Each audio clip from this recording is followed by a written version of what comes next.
Des manuscrits anciens enfouis sous les cendres volcaniques lors de l'éruption du mont Vuvius sont en cours de déchiffrement 2 ans plus tard, notamment grâce à l'intelligence artificielle. Un manuscrit ancien resté enfoui sous un volcan pendant près de 2 ans vient d'être lu par une IA. Ce que cela a révélé n'était pas de l'histoire.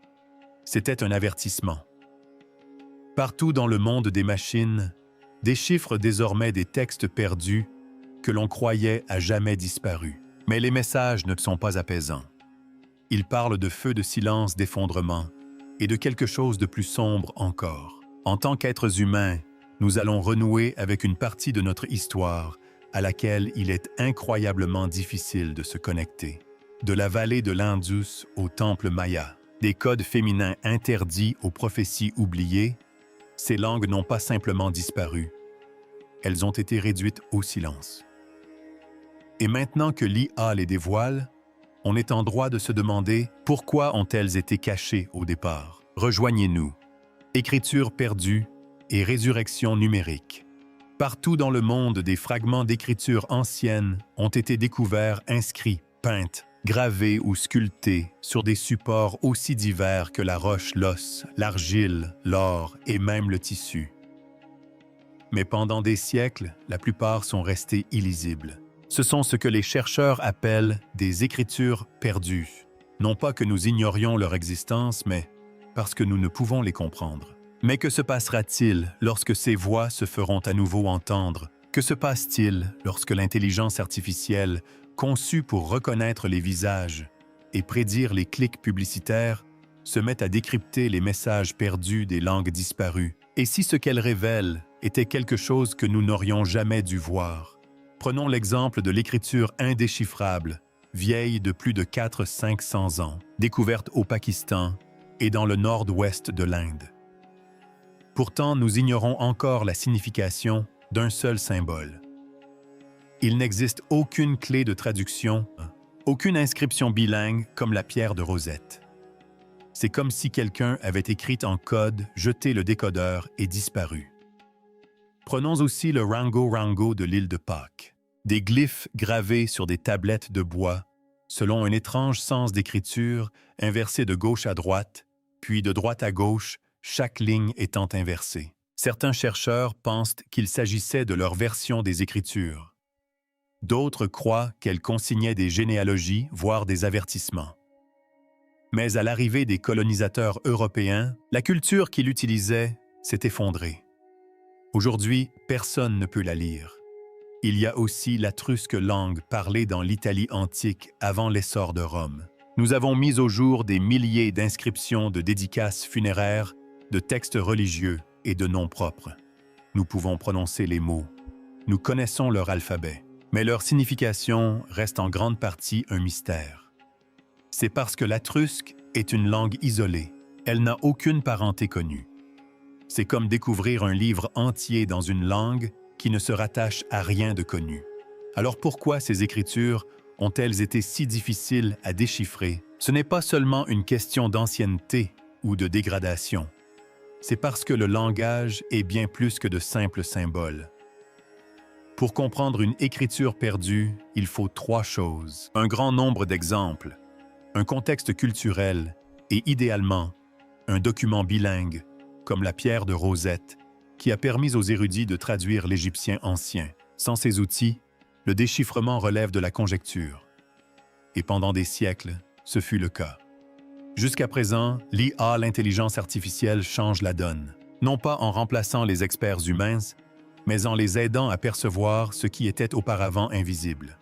Grâce à de puissants algorithmes d'apprentissage automatique, les chercheurs alimentent ces écritures non déchiffrées avec des systèmes capables d'analyser la structure, la fréquence et les relations spatiales entre les caractères. Ces systèmes ne lisent pas la langue au sens humain du terme. Ces systèmes repèrent dans un monde des schémas, des relations mathématiques et visuelles que nos yeux ne perçoivent pas.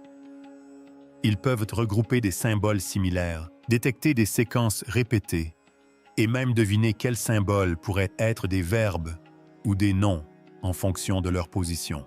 Une technique appelée modélisation par réseau de neurones, imiter le fonctionnement du cerveau humain.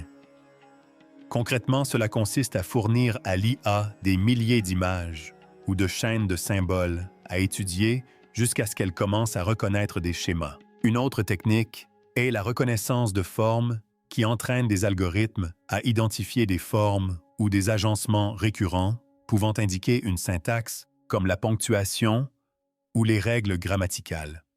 Enfin, la modélisation linguistique permet à l'IA de comprendre le fonctionnement d'une langue même sans connaître le sens des mots. Cela inclut l'analyse de l'espacement des symboles, de leur fréquence d'apparition et de leur ordre. Par exemple, en anglais, l'article défini précède généralement un nom. Ces outils ont déjà révolutionné notre compréhension des langues connues, comme en témoigne la découverte en 2021 que les manuscrits de la Mer Morte sont l'œuvre de 2 scribes différents et non d'une seule personne. Mais cette même technologie permet aujourd'hui de déchiffrer des textes illisibles provenant de civilisations disparues. Pourtant, quelque chose cloche. Ces symboles anciens recèlent d'étranges motifs, cycles de destruction, retour du feu silence avant l'effondrement. Ces inscriptions ont été enfouies pour une raison. Maintenant, ils prennent la parole. La vraie question est, devons-nous les écouter, le parchemin, qu'ils n'auraient jamais dû être lus? Début 2024, un événement a bouleversé le monde universitaire sans pour autant susciter le moindre écho en dehors de celui-ci. Un rouleau resté illisible pendant près de 2 ans a finalement été déchiffré non pas par des mains humaines, mais par un algorithme. Et ce qu'il a révélé n'était pas seulement un fragment de philosophie oublié. D'après ceux qui ont lu les fragments, le texte laissait présager destruction, silence politique et un cycle de feu. L'humanité ignorait alors qu'un parchemin ayant littéralement survécu à la destruction d'une cité recelait un avertissement que personne n'était censé voir. Revenons en arrière. Nous sommes en 79 après Jésus-Christ. Le mont Vouvus entre en éruption avec une force catastrophique recouvrant les villes romaines de Pompéi et d'Herculaneum, de cendres et de débris volcaniques. Pompéi est la ville la plus connue, avec ses corps plâtrés et ses rues gelées. Mais Herculaneum, plus proche de la côte, était plus riche, plus raffiné, et ses séquelles funéraires furent différentes. Tandis que Pompéi était enseveli sous les cendres. Herculaneum fut frappé par des coulées pyroclastiques, des flux incandescents de gaz et de roches qui portèrent la ville à plus de 500 degrés Celsius. Le phénomène fut fulgurant. Si fulgurant en fait qu'une bibliothèque entière fut préservée par carbonisation, littéralement transformée en charbon de bois en un instant. Cette bibliothèque, située dans ce que l'on appelle aujourd'hui la Villa des Papri, appartenait à un riche Romain, peut-être le beau-père de Jules César. Elle contenait des centaines de rouleaux, tous soudés en de fragiles cylindres noirs. Pendant des siècles, ils restèrent intacts. Toute tentative de les dérouler à la main ne faisait que les briser. L'encre et le papier ne faisaient plus qu'un indissociable. Les érudits pensaient que le savoir qu'ils contenaient était perdu à jamais. Quelques fragments ont été mis au jour grâce à la photographie infrarouge dans les années 1990. Mais personne n'avait réussi à déchiffrer intégralement un rouleau intact jusqu'à présent. C'est là qu'intervient le défi Vouvus. En mars 2023, un groupe de chercheurs et d'entrepreneurs du secteur technologique, dont l'ancien PDG de GitHub Nat Friedman et l'informaticien de l'Université du Kentucky, Brent Seals, a lancé un concours mondial. L'objectif était de dérouler virtuellement ces rouleaux grâce à l'imagerie non destructive et à l'apprentissage automatique. La récompense, plus d'1 million de dollars, pour quiconque parviendrait à extraire le texte d'un rouleau scellé. Pourquoi une telle somme? Parce que la tâche était quasiment impossible. Dans un premier temps, les chercheurs ont utilisé la microtomographie à rayons X. Imaginez une radiographie ultra précise qui capture des milliers de minuscules images en coupe transversale. Puis vint la partie la plus difficile, réaliser ces scans, interprétés par un système d'IA entraîné à détecter des différences subtiles de densité. L'IA devait donc déchiffrer une encre invisible à l'œil nu, enfouie dans un rouleau ressemblant à une pierre. Il ne s'agit pas simplement de vision par ordinateur, mais d'interprétation automatique des traces chimiques à l'intérieur d'un matériau carbonisé. C'est alors que dans un coin reculé d'Internet, un étudiant nommé Luke Farrer-Reiter a marqué l'histoire. En octobre 2023, il est devenu la première personne en près de 2 ans à lire un mot à l'intérieur de l'un de ses rouleaux. Ce mot « porphas » signifie « pourpre », en grec, une couleur associée à la royauté, au luxe et au pouvoir. Ce seul mot lui a valu un prix de 50 $. Mais ce n'était que le début. Farrer-Reiter a rapidement été rejoint par 2 autres chercheurs, Youssef Natter et Julian Schilliger. Ensemble, début 2024, ils avaient déchiffré plus de 2 lettres grecques à l'intérieur du rouleau, suffisamment pour commencer à identifier des phrases, le contexte et finalement l'auteur. Ce qu'ils avaient découvert n'était pas un simple poème ou une liste de courses oubliées. Il s'agissait d'un traité philosophique de Phadème, un éminent penseur épicurien et disciple de Zénon de Sidone. Phadème n'était pas un marginal. Il appartenait à un mouvement qui contestait ouvertement l'ordre religieux et politique de l'Empire romain. Les épicuriens croyaient que les dieux n'intervenaient pas dans les affaires humaines. Ils rejetaient le châtiment divin, le destin et la manipulation des masses par la peur. Ils considéraient le plaisir non pas au sens hédoniste, mais comme absence de douleur, comme le but suprême. Ils mettaient en garde contre l'obéissance aveugle aux dirigeants et aux dogmes. Aussi, lorsque ce rouleau commença à parler, il ne murmura pas. Il argumenta. Et c'est là que cela devient étrange. Parmi les fragments, selon des sources proches de l'équipe chargée du défi Vuvius, figuraient des sons, phrases,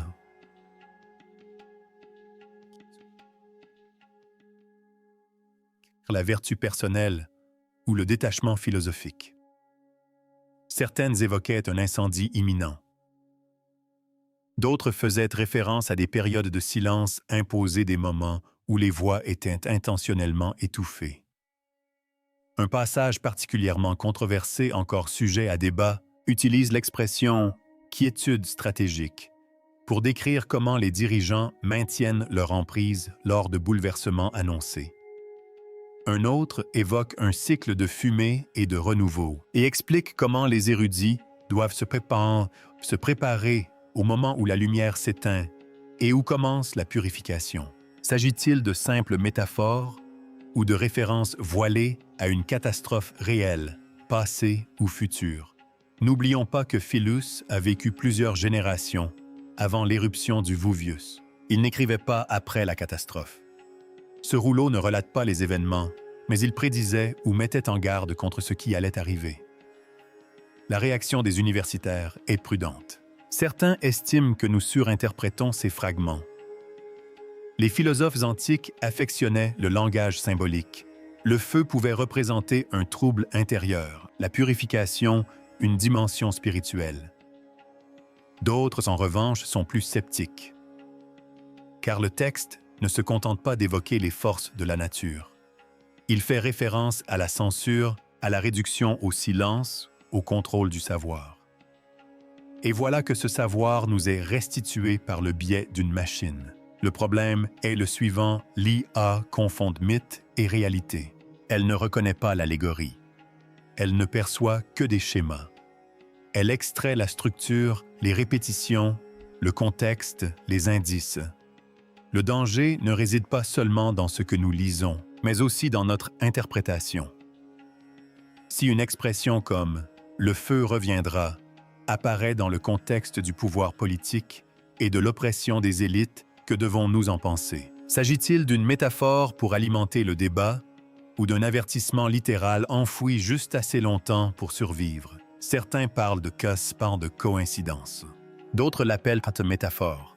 Mais ceux qui connaissent que le langage du pouvoir du silence et du feu, ils l'appellent autrement. Prophétie. Les algorithmes qui perçoivent l'invisible. Comment l'IA parvient-elle précisément à ces découvertes Quelle technologie peut déchiffrer un parchemin transformé en charbon ou interpréter des symboles gravés il y a 5 ans? La réponse courte est la reconnaissance de forme. Mais la véritable réponse est plus complexe et bien plus étrange. Les systèmes d'IA ne lisent pas généralement plus comme les humains. Ils n'ont pas besoin de comprendre le sens des mots, ni de saisir le sens d'une phrase. Ils analysent plutôt les relations, les symboles qui apparaissent ensemble, leur fréquence de répétition et leur position dans la structure. Pour ce faire, ces systèmes s'appuient sur 3 méthodes clés: la modélisation du langage, la segmentation des caractères et le regroupement de symboles. Les modèles de langage sont entraînés sur d'immenses ensembles de données, parfois composés de milliers de pages de textes, d'images et de transcriptions. Ces modèles apprennent non pas la signification de chaque mot, mais les suites logiques. Imaginez un système de saisie semi-automatique géant. Si le modèle voit un symbole suivi d'un autre 500 fois dans différents contextes, il finit par anticiper ce schéma. Et lorsqu'un passage de texte est manquant, l'IA peut prédire ce qui devait probablement le remplacer. La segmentation des caractères est plus visuelle. Lorsque les chercheurs numérisent des manuscrits, soit des manuscrits sont surtout ceux qui sont endommagés ou surchargés, les lettres sont souvent difficiles à distinguer. L'encre peut avoir bavé ou le texte peut être partiellement effacé. Les outils d'IA peuvent être entraînés à extraire chaque caractère du bruit ambiant en le nettoyant numériquement pour une analyse plus précise. Imaginez qu'on isole une voix dans une pièce bruyante et qu'on l'amplifie jusqu'à ce qu'elle devienne intelligible. Le regroupement de symboles va encore plus loin. Une fois les symboles isolés, l'IA les regroupe par similarité selon leur forme, leur position et leur contexte.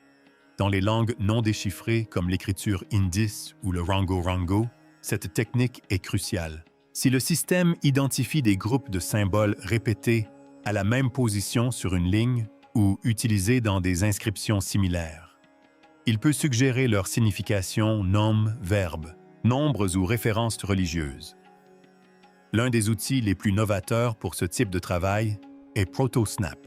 Développé par des chercheurs travaillant sur le cuneiforme, l'écriture utilisée par les anciens Sumériens et Adiens. ProtoSnap permet d'aligner les prototypes de caractères non uniformes avec leurs nombreuses variations d'écriture à travers le temps et l'espace. L'hétérogénéité des caractères n'était pas le fruit d'une gravure nette et précise. Elle a été pressée dans l'argile à l'aide d'un stylet en roseau. Il en résulta une écriture en forme de coin qui variait énormément selon le scribe, la région et le siècle. ProtoSnap réduit ce chaos visuel en reliant toutes les formes d'un même caractère, permettant ainsi à l'IA de les appréhender comme une seule entité. C'est comme montrer à un enfant l'apparence de la lettre A en cursive, en caractère d'imprimerie et en calligraphie, et s'attendre à ce qu'il les considère comme identiques. Il existe également HieroLM, un système entraîné à traiter les hiéroglyphes égyptiens. Les hiéroglyphes ne sont pas de simples images. Chaque symbole peut représenter un son, un concept, voire un mot entier. C'est ce qui en fait l'un des systèmes d'écriture les plus complexes jamais inventés. Hierom utilise la logique des outils de traduction modernes, comme Google Traduction, mais pour les langues mortes. Il apprend les schémas symboliques les plus fréquents. Et lorsqu'un hiéroglyphe est endommagé ou manquant, il peut suggérer ce qui aurait pu s'y trouver en se basant sur la structure grammaticale et la fréquence des mots. Il ne parvient pas toujours à la reconstitution exacte, mais il nous en donne une approximation suffisante pour interpréter ce qui était autrefois illisible. Une autre série de découvertes majeures provient des techniques d'apprentissage profond appliquées aux manuscrits sur parchemin, où l'écriture originale a été effacée et remplacée par un nouveau texte. Dans bien des cas, il ne s'agissait pas d'un hasard. D'anciens textes religieux, des traités philosophiques ou des notes scientifiques ont été délibérément effacés et réécrits par des scribes au cours des siècles suivants, souvent lorsque le contenu original devenait politiquement dangereux ou que le parchemin était tout simplement trop précieux pour être gaspillé. Mais certaines de ces couches cachées sont désormais révélées. L'une des méthodes utilisées est l'imagerie par transformation de réflectance RTI. Cette technique consiste à photographier un manuscrit sous des dizaines d'angles et dans différentes conditions d'éclairage, permettant ainsi à un logiciel de détecter les sillons microscopiques et les résidus laissés par l'encre effacée. Ces sillons forment les contours fantomatiques des lettres invisibles à l'œil nu, associés au réseau antagoniste génératif. GAN, l'intelligence artificielle, peut reconstituer le texte original. Le fonctionnement des GAN repose sur la confrontation de deux réseaux neuronaux. L'un tente de recréer une image du texte effacé, l'un tente de déceler les failles. Le processus se répète jusqu'à ce que le premier réseau produise un résultat indiscernable de l'original par le second. Il en résulte une reconstitution du texte disparu avec une précision troublante.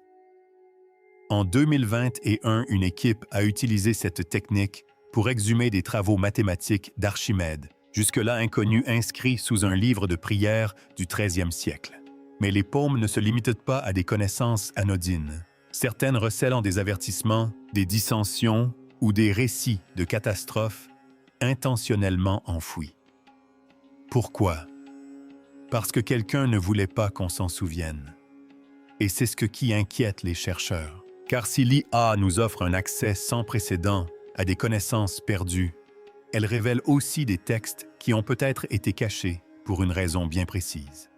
Rituels anciens, philosophies, taboos descriptions, de cycles cosmiques ou prophéties qui dépassent la simple métaphore. Tous ces éléments sont désormais exposés au grand jour par des machines qui ne se soucient guère de ce qu'elles découvrent. Certains manuscrits décryptés grâce à ces outils font référence à des choses qui semblent étrangement actuelles: effondrement de la société, décadence morale, incendie cataclysmique et silence imposé. Projetons-nous simplement nos peurs sur des mots neutres?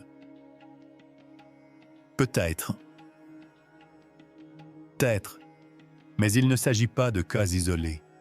Ces motifs apparaissent dans différentes civilisations sur différents continents, dans des écritures sans lien apparent. Comment qualifier cela? Coïncidence ou tendance? Et c'est là que réside la véritable question. Sommes-nous en train de couvrir de nouvelles sociales connaissances ou de briser des sceaux ancestraux ou de messager des civilisations les plus anciennes? Certains des plus anciens messages jamais écrits n'étaient pas destinés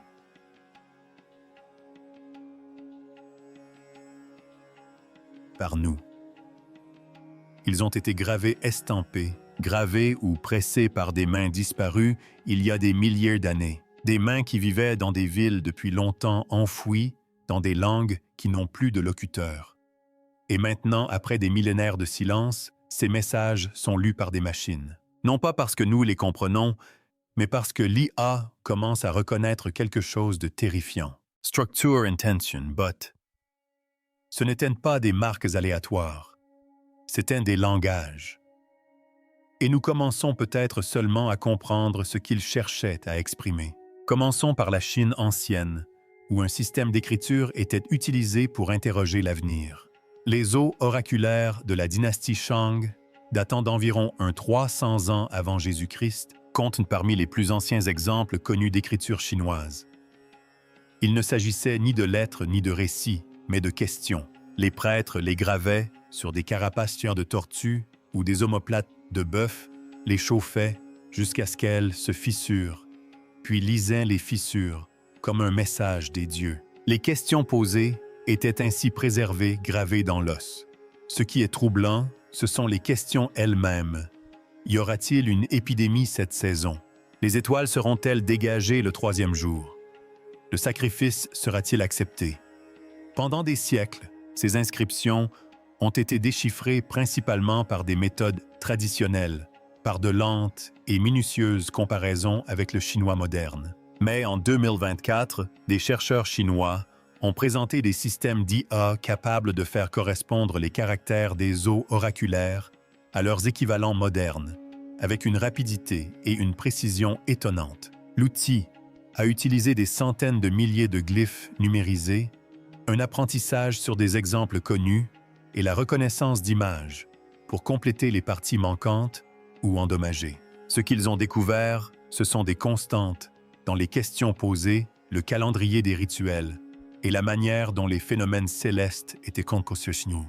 Certaines questions semblent ancestrales et évidentes. D'autres, au contraire, résonnent étrangement avec notre époque. Des avertissements de peste, des schémas d'incendie et de famine, des demandes de conseils en période d'instabilité.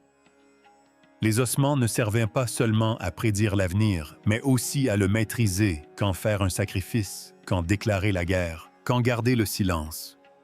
En se déplaçant vers l'ouest et en faisant un bond de plus de 1000 ans dans le temps, on arrive au monde maya. Leur cité s'élevait dans ce qui est aujourd'hui le sud du Mexique et l'Amérique centrale. D'imposantes pyramides de pierre entourées de temples, de terrains de jeux de balles et de palais. Leur système d'écriture composé de glyphes complexes est l'un des plus riches visuellement jamais créés. Chaque glyphe peut représenter une syllabe, un mot ou un concept entier. Pendant longtemps, ces textes sont restés indéchiffrables de simples volutes et formes superposées. Mais ces dernières décennies, les avancées en linguistique maya combinées à l'IA ont accéléré les efforts de traduction. Les projets utilisant l'apprentissage automatique ont entraîné des algorithmes à segmenter et classifier les glyphes en les décomposant et en reconnaissant leurs composants individuels. Ce processus est extrêmement lent pour les humains. Pour l'IA, il ne prend que quelques heures. Certains modèles identifient et extraient désormais les glyphes avec une précision au pixel, près même sur des monuments endommagés ou altérés par les intempéries. Ces glyphes ne révèlent pas seulement la religion ou la royauté. Ils racontent des histoires de sacrifices, de sécheresse, de trahison politique et d'effondrement. Des dynasties entières sont relatées, leur ascension et leur chute étant marquées par des glyphes évoquant des années de famine, de guerre et d'étranges configurations célestes. Une expression revient dans plusieurs cités, la grande soif. Elle fait référence à une période de sécheresse prolongée qui, selon les chercheurs, aurait pu contribuer à l'effondrement de la civilisation. Mais était-ce simplement la nature ou autre chose? Les textes parlent de rituels sanglants destinés à équilibrer le ciel et à apaiser la terre. Étaient-ce des métaphores? Ou les Mayas documentaient-ils et tentaient-ils d'enrayer un phénomène qu'ils ne comprenaient pas pleinement? Et puis, il y a le Nushu, une langue si singulière qu'elle fut créée et utilisée uniquement par des femmes dans les collines du sud de la Chine, dans la province du Hunan. Pendant des générations, les femmes furent privées d'éducation. Elles inventèrent donc leur propre écriture inscrite dans des champs des lettres et des broderies. Douces, inclinées et empreintes d'émotion, elles se transmettaient de mère en fille, de sœur en sœur, sans jamais être enseignées à l'école, et toujours cachées aux hommes. Longtemps, les érudits ont cru qu'il s'agissait d'une curiosité décorative ou poétique. Mais en 2025, un projet d'intelligence artificielle, mené par des chercheurs du Dartmouth College, a utilisé l'apprentissage profond pour commencer à décoder et à faire revivre le Nushu. À partir de seulement 35 paires d'échantillons textes originaux en Nushu et leur traduction chinoise, ils ont entraîné un modèle capable de prédire la structure et le sens du Nushu. Ce modèle a atteint une précision de près de 50%, un progrès extraordinaire pour une écriture qu'aucune IA moderne n'avait jamais vue auparavant. Ces textes ne révélaient pas une poésie légère. Les thèmes abordés étaient plus sombres: le deuil, l'isolement, la résilience et des avertissements. De nombreux écrits évoquaient de la souffrance silencieuse, les filles invisibles, les vents mordants qui ne disent pas la vérité. Une lettre partiellement décodée par l'IA mentionnait un chagrin à venir tisser dans le clair de lune. Les chercheurs débattent de la signification symbolique ou littérale de ces interprétations, mais prises ensemble, elles révèlent une vérité indéniable, une voix de douleur, préservées en secret à l'abri des pouvoirs. Ces langues à travers les continents et les siècles recommencent à parler, non par la mémoire humaine, mais par la logique des machines. L'IA ne perçoit pas la culture. Elle ignore la honte, la censure, les rituels et les traumatismes. Elle ne voit que des données. Et lorsqu'on retrouve les mêmes thèmes, peste, sécheresse, silence, oppression, à travers des civilisations qui ne se sont jamais rencontrées, qui n'ont jamais échangé un mot, on ne peut s'empêcher de se demander qu'essayaient-elles toutes de dire, mais il ne s'agit pas seulement de ce qu'elles ont écrit, c'est ainsi qu'ils ont disparu. Les Mayas ont abandonné leur grande cité. Les os oraculaires ont cédé la place à la bureaucratie impériale. Avec l'avènement de l'école moderne, le Nushu s'est peu à peu évanoui. À chaque fois, une voix s'est tue. Aujourd'hui, l'IA fait ressurgir ses voix lettre par lettre, code par code. Que se passera-t-il lorsque le message complet sera révélé? L'appellerons-nous encore histoire, ou autrement, ces écritures disparues? Et pourquoi certaines langues ont évolué, d'autres ont perduré, mais beaucoup ont tout simplement disparu? Non pas au fil des siècles, mais parfois presque du jour au lendemain. Des systèmes d'écriture ont disparu. Des systèmes se sont effondrés et des langues entières ont été anéanties, ne laissant derrière elles que des fragments. Aujourd'hui, nous les qualifions de perdus, mais ce terme sous-entend qu'elles se sont égarées. Et si ce n'était pas ce qui s'était passé? Et si certains avaient été enterrés intentionnellement, on utilise encore le latin en médecine et en droit. On lit encore le chinois sous ses formes modernes, dont les origines remontent à des milliers d'années. Alors pourquoi d'autres systèmes tout aussi complexes, tout aussi raffinés, ont-ils disparu? Les réponses ne se résument pas au temps ou à l'abandon. Dans certains cas, ces langues ont été supplantées par la force. Dans d'autres, elles ont été absorbées, effacées ou abandonnées. Mais dans quelques cas troublants, le silence semble délibéré.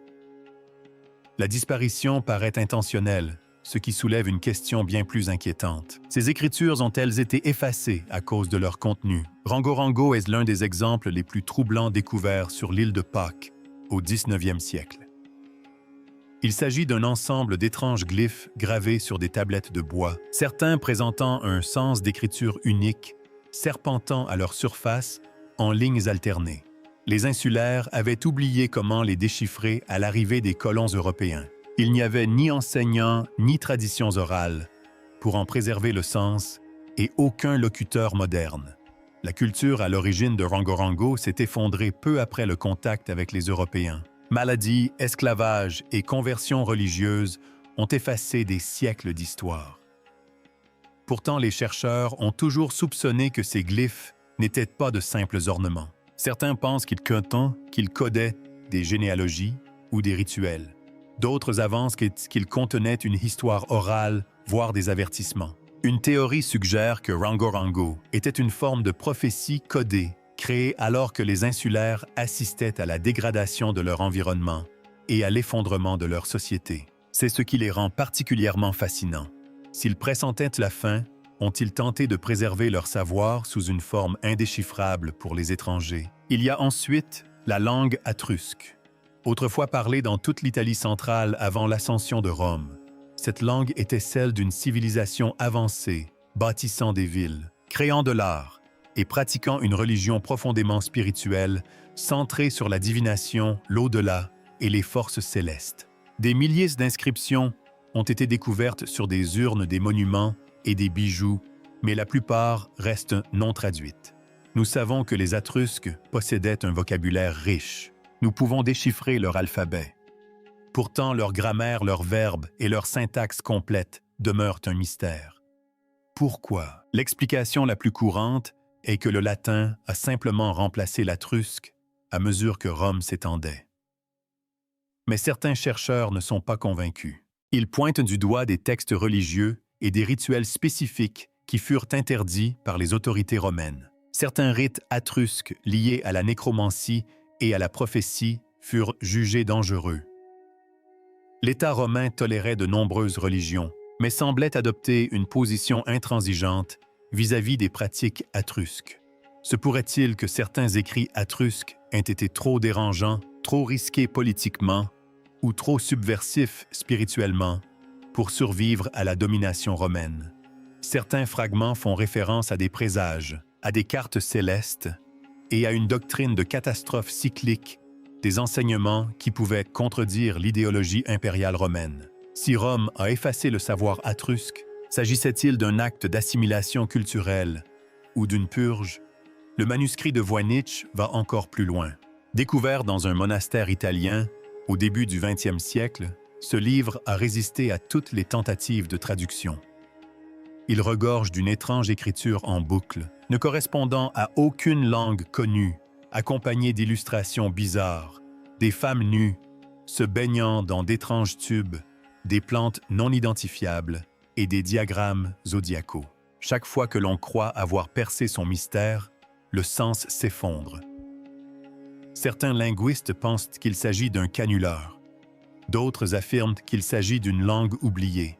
Mais en 2018, des chercheurs, utilisant l'intelligence artificielle, ont suggéré que le texte pourrait être de l'hébreu encodé, dont toutes les voyelles auraient été supprimées et la grammaire réorganisée. Le modèle d'IA a affirmé que certains passages se traduisaient par des phrases telles que « Elle a fait des recommandations aux prêtres, aux maîtres de maison » ou « Ils ont préparé le bain selon les herbes ».